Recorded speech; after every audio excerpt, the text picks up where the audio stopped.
Si la nit és el teu moment per l'estudi, Barcelona posa a la teva disposició la xarxa de sales d'estudi nocturnes. Aquests espais estan oberts de dilluns a divendres des de les 9 de la nit fins a la 1 de la matinada. T'hi podràs concentrar, fer els treballs de classe i consultar internet amb el servei de connexió Wi-Fi a la teva disposició. A banda, tindràs l'oportunitat de participar en activitats per millorar les tècniques d'estudi i, a més, formar part de grups de conversa i d'intercanvi d'idiomes per practicar llengües estrangeres i millorar, així, les teves competències lingüístiques. A través de la pàgina de Facebook podràs inscriure't en un grup de conversa a la sala d'estudi nocturna que tinguis més a prop. 6 biblioteques de Barcelona acullen sales d'estudi nocturnes, obertes durant tot l'any als districtes de Sants Montjuïc, Gràcia, Horta-Guinardó, Sant Andreu, Eixample i Sant Martí.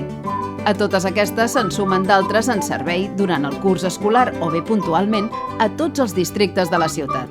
A la pàgina de joventut de la web municipal trobaràs tota la informació ben detallada. Les sales d'estudi nocturnes són un servei de l'Ajuntament de Barcelona en conveni amb els districtes de la ciutat i el Consorci de Biblioteques de la Diputació de Barcelona. Si has d'estudiar a la nit, fes-ho en les millors condicions.